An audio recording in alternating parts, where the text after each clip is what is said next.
CA बन रहे हैं तो हम लोग दो चीज कर सकते हैं, या तो हम लोग खुद का प्रोफेशन चालू कर सकते हैं। सीए जो है वो प्रोफेशनल डिग्री तो है, पर उसमें हम लोग दो चीज कर सकते हैं, मतलब प्रोफेशनली उसको चालू कर सकते हैं, या तो हम लोग एम्प्लॉयमेंट कर सकते हैं। अब भैया आपने नई चीज क्या बताई, ये है क्या? सीए अगर है तो बाय प्रोफेशन मतलब वो खुद का अपना खुद का एक सेटअप डाल दे, ऑफिस डाल दे, जहां पे कस्टमर को खुद अट्रैक्ट करे, ठीक है, और यानी कस्टमर के साथ में डायरेक्टली कांटेक्ट में रहे और वहां से वो पैसे कमाए। पर वहां से वो जो पैसे कमा रहे हैं उसको बोलते हैं हम लोग फीस। जैसे डॉक्टर खुद के क्लिनिक में अगर पेशेंट्स को अगर जांच रहा है तो उसकी क्या लेता है, फीस। जो भी प्रोफेशनल जो रहते हैं, जो भी प्रोफेशनली वर्क करते हैं, मतलब जो बिजनेस सेटअप करके जो भी वर्क करते हैं, वो प्रोफेशनल को अगर कस्टमर अगर पैसे दे रहा है, ठीक है, तो उसको क्या बोलते हैं हम लोग, फीस। वो पैसे हम लोग बोलते हैं फीस। पर अगर मैं वहीं पे अगर बात करूं एम्प्लॉयमेंट की, ठीक है, तो एम्प्लॉयमेंट में सपोज कि अगर कोई सीए है तो उसको मालूम है उसके पास में पैसा नहीं है, कोई बिजनेस स्टार्टअप करना है तो पैसा तो लगेगा 4-5 लाख रुपए, ठीक है, तो क्या सोच रहे हैं बाद में आप अपना खुद का बिजनेस डाल दूंगा, खुद का एक ऑफिस डाल दूंगा। उसने क्या सोच लिया कि मैं कोई कंपनी के अंडर में काम करूंगा, ठीक है, वहां से मैं उसका परमानेंट एक सीए बन जाऊंगा, अपनी लाइफ सेट है, भैया पैसा कमाऊंगा वहां से, ठीक है, मतलब वो वहां पे क्या करेगा, एज अ सैलरी बेसिस पे काम करेगा। पर यहाँ पे लिमिटेशन क्या रहेगी, उसका जो ग्रोथ एंड एक्सपांशन जो रहेगा वो एक लिमिटेड रहेगा। हो सकता है कि उसका ग्रोथ एंड एक्सपांशन जो है वो एक जगह पे जाके रुक जाए। तो मैं वहीं पर अगर प्रोफेशनल की बात करता हूँ, है ना, तो वो क्या कर सकता है, वो या तो हैवी लॉसेस में आ सकता है या फिर हैवी प्रॉफिट पे भी आ सकता है। वो डिपेंड करता है कि उसके कॉन्टेक्ट्स कैसे हैं मार्केट में। समझ रहे हैं, समझे यहाँ तक? चलो हम लोग डिस्टिंग्विश इसका पढ़ते हैं। फर्स्ट नंबर के पॉइंट पे आ जाओ आप लोग, meaning, business versus profession versus employment. हम लोग को बिजनेस, प्रोफेशन और एम्प्लॉयमेंट इन तीनों के बीच का मीनिंग जानना है, ठीक है। मीनिंग में आ जाओ, फर्स्ट नंबर के बिजनेस का मीनिंग होता है entire spectrum of market oriented activities coming under industry, trade and commerce. ऐसी जो भी एक्टिविटी जहां पे भी इंडस्ट्री, कॉमर्स और बिजनेस से रिलेटेड जो भी चीजें हो रही है या फिर जो भी ट्रांजैक्शंस हो रहे हैं, हम लोग उसको बोलते हैं बिजनेस, ठीक है। बिजनेस जो भी है वो इंडस्ट्री, ट्रेडिंग एंड कॉमर्स वगैरह से सबसे ये रिलेटेड है। समझ रहे हैं, समझा? तो हम लोग आते हैं प्रोफेशन पे। Independent rendering of services of specialised nature based on prescribed qualification under the aegis of a professional body that also prescribes a code of conduct. ठीक है, सबसे प्यारी लैंग्वेज है ये, ठीक है। प्रोफेशनल मतलब ऐसे जो भी एम्प्लॉय है ना, जो खुद का ऑफिस डाल दे रहे, सीए वगैरह, पर सीए वगैरह के पास में ऐसी डिग्री जिसके ऊपर में कोई एक रेगुलेटरी बॉडी अथॉरिटी हो, ठीक है। जैसे सीए के ऊपर में आईसीएआई है, सीएस के ऊपर में आईसीएसआई है, डॉक्टर के ऊपर में कोई तो होगा, ठीक है, इंजीनियरिंग के ऊपर में है, ठीक है, मतलब इनके ऊपर में क्या हो गया, रेगुलेटरी बॉडी अथॉरिटी है, और इनका प्रॉपर्ली कोड ऑफ कंडक्ट रहता है, मतलब कंपनी कैसे वर्क करेगी, है ना, कोड ऑफ कंडक्ट मतलब ये लोग कैसे वर्क करेंगे, ठीक है, एकदम ये लोग थोड़ा सा प्रोफेशनली डील करते हैं, प्रोफेशनल्स जो रहते हैं ना प्रोफेशनली डील करते हैं, तो इनका कोड ऑफ कंडक्ट रहता है, मैनर से ये सिस्टमैटिकली वे से बातचीत करते हैं, सिस्टमैटिक वे से वो लोग कामकाज करते हैं उनका, ठीक है। अब आ जाओ एम्प्लॉयमेंट में। एम्प्लॉयमेंट मतलब होता है rendering of services under a contract of employment for wages, salaries, also called veg employment. ऐसे कोई भी एम्प्लॉय जो स्किल्ड या फिर अनस्किल्ड लेबर हो, ठीक है, जो प्रोफेशनल ना हो, तो कोई अगर कंपनी में जाके कामकाज कर रहे हो, वहां से अगर पैसा अर्न कर रहे हो, ठीक है, जो सैलरी बेसिस पे जो भी काम कर रहे हो एम्प्लॉयज कंपनी के, ठीक है, उनको हम लोग बोलते हैं एम्प्लॉयमेंट, ठीक है। समझा, यहां तक समझा? अब सेकंड नंबर के पॉइंट में आ जाओ, mode of establishment, entrepreneurs decision and other legal formalities if necessary. Business का अगर हम लोगों को अगर एस्टैब्लिशमेंट करना है, बिजनेस को अगर हम लोगों को एग्जिस्टेंस में लेके आना है, मतलब बिजनेस को हम लोगों को अगर चालू करना है तो क्या चीजों की जरूरत है? सबसे पहले एक चीज तो चाहिए पैसा, साथ में एंटरप्रेन्योर का मतलब बिजनेसमैन का माइंडसेट, समझ रहे हैं, तभी जाके बिजनेस स्टार्ट करेगा। आजकल क्या हो गया, स्टार्टअप का जमाना आ गया, ठीक है। अब इंजीनियर लोग क्या है कि इंजीनियर तो बहुत सारे हो गए भैया, गली गली में एक पत्थर मारो तो एक इंजीनियर को लगेगा या तो एक सीए को लगेगा, ठीक है। तो इंजीनियर लोग आजकल क्या कर रहे हैं, उनके पास में नॉलेज तो है पर जॉब नहीं है, जॉब अपॉर्चुनिटीज नहीं है, तो लोग क्या कर रहे हैं कि खुद का स्टार्टअप चालू कर रहे हैं। जो ट्रेडिशनल बिजनेस है उसमें कुछ और ज्यादा इनोवेशंस लेके आके, ठीक है, उसको और ज्यादा चला रहे हैं बिजनेस को, ठीक है, मतलब स्टार्टअप्स कर रहे हैं। अब प्रोफेशन कैसे चालू होता है? Membership of a professional body and a certificate of practice. अगर हम लोगों को प्रोफेशनल अगर बनना है, कोई भी अगर प्रोफेशनली अगर कोई भी अगर काम करना है, तो मेरे को एक मेंबरशिप का एक सर्टिफिकेट चाहिए। सीए अगर बनना है तो सीए का एक सर्टिफिकेट चाहिए, डिग्री है ना, सर्टिफिकेट चाहिए। सीएस बनना है तो उसका सर्टिफिकेट चाहिए, डॉक्टर बनना है तो उसकी डिग्री चाहिए, इंजीनियर बनना है तो उसकी डिग्री चाहिए, समझ रहे हैं। साथ ही साथ ये लोग जो प्रोफेशनल जो है उनके पास में सर्टिफिकेट ऑफ प्रैक्टिस चाहिए। अगर वो लोग प्रैक्टिस कर रहे हैं तो उनको कोई काम पे रखेगा भैया। ठीक, सर्टिफिकेट ऑफ प्रैक्टिस मतलब आप लोग जब सीए बनोगे तब आप लोग आर्टिकलशिप करेंगे, मतलब सीए के काम का सीखोगे। आप लोगों ने किताबी नॉलेज तो देख ली भैया, ठीक है, पर उसके बाद में भी आप लोगों को किताबी नॉलेज के बाद में ऊपर उठ के करना है काम। ठीक है, प्रैक्टिकली वर्क करना है, आप लोगों को डीलिंग्स करना है, समझ रहे हैं। अब हम लोग आते हैं मोड ऑफ एस्टेब्लिशमेंट एम्प्लॉयमेंट की तरफ में। Letter of employment and service agreement. अगर एम्प्लॉयमेंट अगर कर रहे हैं तो हम लोग कोई भी कंपनी के एम्प्लॉय कैसे बन सकते हैं। वो कंपनी से अगर हम लोगों को अगर अपॉइंटमेंट लेटर आ जाए, है ना, अपॉइंटमेंट का अगर लेटर आता है ना, बहुत बार ऐसा होता है कि हम लोग जॉब के लिए जाते हैं, ठीक है, तो जॉब में हम लोग सिलेक्ट हो जाते हैं, तो उसके बाद में हम लोगों को क्या आता है, लेटर ऑफ अपॉइंटमेंट। ठीक है, मतलब आप अपॉइंट हो गए कंपनी के लिए। ठीक, थर्ड नंबर के पॉइंट में सोर्स ऑफ लिवलीहुड। ठीक है, बिजनेस में क्या रहता है, बिजनेस क्या करता है, प्रॉफिट ओरिएंटेड रहता है, मतलब प्रॉफिट जो कमाता है उससे वो अपना जिंदगी जीता है। मैं वहीं पे अगर प्रोफेशन की बात करूं तो वो लोग फीस कमाते हैं, फीस लेते हैं, वो लोग चार्जेस लेते हैं फीस।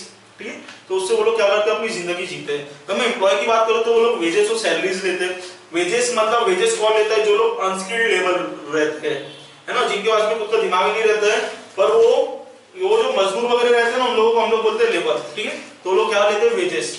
ठीक है, और सैलरी मतलब स्किल्ड लेबर, मतलब मैनेजर कंपनी के जो भी मैनेजर्स वगैरह हैं, या फिर ये हो गए, क्या नाम है, वो सुपरवाइजर वगैरह हो गए, ठीक, कंपनी के कोऑर्डिनेटर हो गए, लीडर वगैरह हो गए, ये लोग क्या हो गए, सैलरी बेसिस पे। ठीक है, मतलब ये लोग क्या हो गए, स्किल्ड लेबर्स। अब नेक्स्ट पढ़ने पे आ जाओ। फोर्थ पॉइंट है प्रिस्क्राइब्ड क्वालिफिकेशंस। प्रिस्क्राइब्ड क्वालिफिकेशंस मतलब क्या हो गया, यानी अगर हम लोगों को कोई अगर बिजनेस अगर चालू करना है, कोई भी आड़ा टेढ़ा आदमी भी चालू कर सकता है। ठीक है, मतलब क्या हो गया, यहाँ पे क्वालिफिकेशन कुछ भी नहीं लगती बिजनेस में। अगर मैं वहीं पे अगर प्रोफेशन की बात करूं तो आप लोगों को वहां पे स्ट्रिक्टली डिग्री लगती है, सर्टिफिकेट लगता है।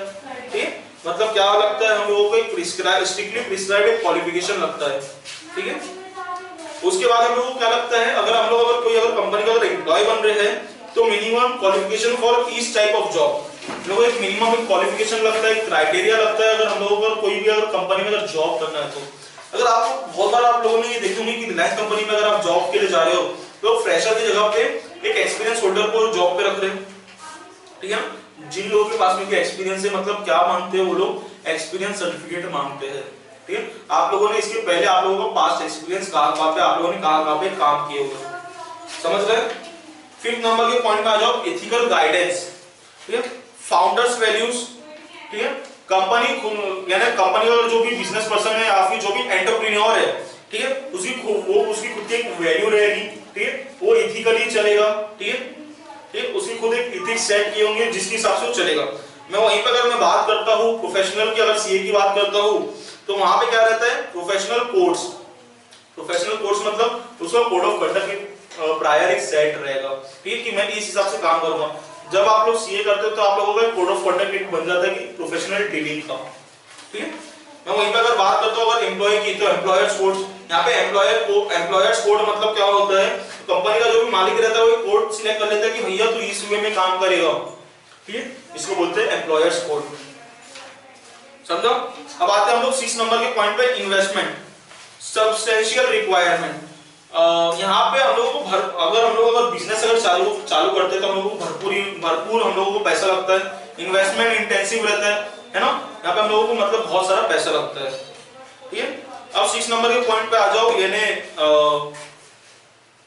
प्रोफेशनल पे some requirement, example office, chamber of clinic. अगर हम लोग कोई प्रोफेशनल अगर चालू कर रहे हैं, मतलब हम लोग अगर खुद का अगर सीए अगर खुद का कुछ अगर चालू कर रहा है तो उसको क्या इन्वेस्टमेंट लगेगी। ठीक, उसको क्या लगेगा, यानी उसको एक लगेगा क्लिनिक लगेगा। सॉरी, अगर सीए अगर चालू कर रहा है तो उसको क्या लगेगा, एक ऑफिस लगेगा। वो डोर बंद कर दो। ठीक है, सीए अगर काम कर रहा है तो उसको एक ऑफिस लगेगा। डॉक्टर अगर काम कर रहा है तो उसको एक क्लिनिक लगेगा। ठीक, समझ लो। अगर ये क्या नाम है अपने ये लॉयर वगैरह अगर काम करेंगे, ठीक है, तो उनको भी एक ऑफिस लगेगा, एक चेंबर लगेगा। चेंबर मतलब समझते हो, ऑफिस और चेंबर समझते हैं ना। ऑफिस मतलब क्या होता है, जो हम लोग जो पर्सनली खुद का एक ऑफिस डाल देते हैं, कहीं पे भी एक ऑफिस डाल देते हैं, जैसे जस्ट लाइक सीए। पर चेंबर क्या रहता है, आप लोग जिला परिषद में गए हो, जिला परिषद मतलब कोर्ट वगैरह में गए हो, ठीक है, वहां पे बहुत सारे वेरियस टाइप के ऑफिसेस रहते हैं, ठीक है। एक ही बिल्डिंग में बहुत सारे ऑफिसेस, इसको बोलते हैं चेंबर, ठीक। और मैंने कहीं पे एक सेपरेटली अपना एक ऑफिस एक एस्टैब्लिश किया वो, ठीक है, इसको मैं क्या बोलूंगा, एक ऑफिस, ठीक है, समझो, ठीक। 7th नंबर के पॉइंट में आ जाओ, पर्सनल ऑटोनॉमी ऑब्लिक फ्रीडम। अगर हम लोगों का बिजनेस पर्सन है तो हम लोगों को क्या क्या फ्रीडम है, ठीक है। The most you are your own boss. Business है भैया, मैं ही मालिक हूं, मेरे अलावा कोई मालिक नहीं, मेरे को फ्रीडम ही फ्रीडम है। मेरे को आज चालू करना है बिजनेस तो मैं चालू करूंगा, नहीं करना है तो नहीं करूंगा, मेरी मर्जी है, ठीक। मैं अगर वहीं पे अगर बात करता हूं प्रोफेशन की, वहां पे क्या रहता है, जो फ्रीडम रहता है, क्वाइट अ बीट रहता है, ठीक। कस्टमर के साथ में आप लोग आड़े टेढ़े भाषा में बात नहीं कर सकते, बेढंगी की बात नहीं कर सकते, है ना। मैं अगर वहीं पे अगर एम्प्लॉय की बात करता हूं तो वहां पे बहुत ज्यादा रिस्ट्रिक्टेड रहता है, ठीक है, समझ रहे हैं। एम्प्लॉय की अगर मैं बात करता हूं तो वहां पे उसको इतनी ज्यादा फ्रीडम नहीं रहती है। कंपनी के लिए वो भैया काम कर रहा है, तेरी मर्जी से नहीं चलेगा, तू वहां पे कंपनी के मालिक की मर्जी से चलेगा, या फिर तेरे तू सुपरवाइजर की मर्जी से चलेगा। जो सुपरवाइजर बोलेगा तू वो करेगा, ठीक है। नहीं तो सुपरवाइजर सीधा तेरे को बोलेगा गेट आउट, मतलब दरवाजा ऐसा खोलेगा, समझे।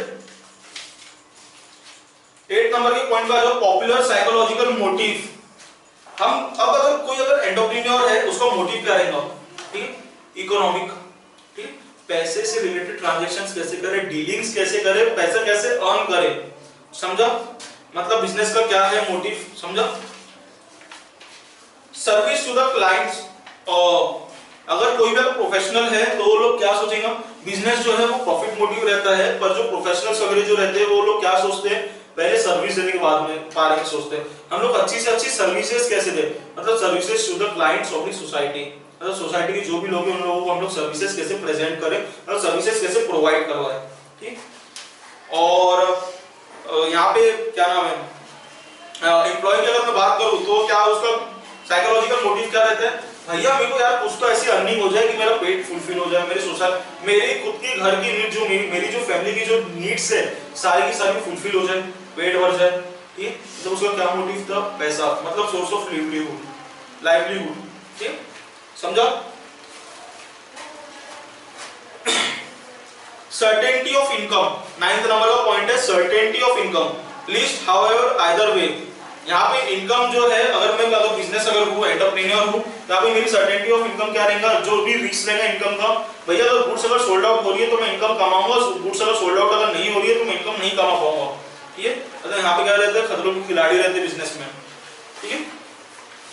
सर्टेनिटी ऑफ इनकम में प्रोफेशनल की अगर मैं बात करूं तो क्वाइट अ बीट, प्रोफेशनल्स की अगर मैं बात करूं तो वहां पे क्या रहता है, जितने आपके अच्छे कॉन्टैक्ट्स रहेंगे उतने ज्यादा आप लोगों के पास में क्लाइंट अट्रैक्ट होते जाएंगे, समझ रहे हैं, ठीक है। Quite a beat.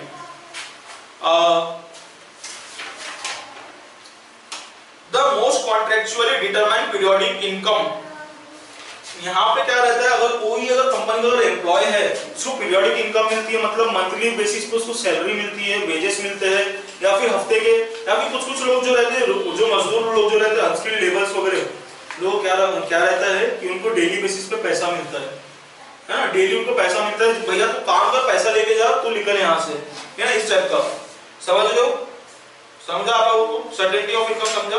नंबर के पॉइंट पे आ जाओ, stability of tenure oblique durability of occupation, ठीक है। अब यहाँ पे टेन्योर क्या रहता है बिजनेस का, अनसर्टेन रहता है, भैया अगर प्रॉफिट आ रहा है तो बिजनेस सर्वाइव कर पाएगा, तो वो उसका जो टेन्योर है वो ज्यादा इंक्रीज होते जाएगा, ठीक। अगर वहीं पे बात करता हूँ बिजनेस की, अगर दूसरे एंगल में अगर कंपनी में अगर हेवी लॉसेस हो रही है, बिजनेस में अगर हेवी लॉसेस हो रहे हैं तो तुरंत बंद हो जाएगा बिजनेस, समझा। मैं अगर वहीं पे अगर बात करता हूँ प्रोफेशनल्स के बारे में, प्रोफेशन के बारे में, वहां पे क्या रहता है, क्वाइट सर्टेन, भैया अगर हम लोग लॉयर है तो एक पर्टिकुलर एक हम लोगों की एज एक सेट है कि तू 70 क्रॉस के बाद में तू लॉयर की कामकाज नहीं कर पाएगा, है ना। वहां पे क्या रहता है, एज रिस्ट्रिक्टेड रहता है। स्टेबिलिटी ऑफ टेन्योर में अगर मैं बात करूं एम्प्लॉय की, यहाँ पे क्या रहता है, क्वाइट सर्टेन, अगर एम्प्लॉय अगर अच्छा काम कर रहा है तो ये जो एम्प्लॉयर जो है मतलब जो बिजनेस जो है जो भी मालिक जो है वो उसको रखेगा, अच्छा काम नहीं कर रहा है तो भगा देगा। समझा? क्वाइट और सर्टेन समझो, तीनों का डिफरेंस समझो। अब 11 नंबर की लास्ट पॉइंट पे आ जाओ, transfer of interest oblique succession. अब यहाँ पे अगर मैं बिजनेस की अगर बात करूं, मालिक मैं चाहूं तो मैं किसी को भी सपोज कि मैं आप लोगों को किसी को भी ओनर बना दूं बिजनेस का। मेरा बिजनेस से बोलने वाला कौन है, रोकने वाला कौन है? मैं वहीं पे अगर प्रोफेशनल की बात करूं तो हम लोगों की जो डिग्री या फिर हम लोगों का जो सर्टिफिकेट है हम लोग को ट्रांसफर नहीं कर सकते। समझो? अगर मैं यहाँ पे अगर मैं बात करता हूँ एम्प्लॉय की, तो अपनी जो यानी एम्प्लॉय जो है वो अपनी जॉब किसी को और को ट्रांसफर नहीं कर सकता है। ट्रांसफर कर सकता है पर उसके लिए कंडीशन क्या है कि उसको जो एम्प्लॉयर है उसके ऊपर का जो सुपरवाइजर उससे परमिशन लेना पड़ेगा। परमिशन अगर मिल रही है तो अपनी ट्रांसफर ओनरशिप जो है वो ट्रांसफर कर सकता है, मतलब अपनी जॉब जो है किसी और को प्रोवाइड कर सकता है, अदरवाइज नहीं कर सकता है, उसके पास में इतनी पावर नहीं है। समझा?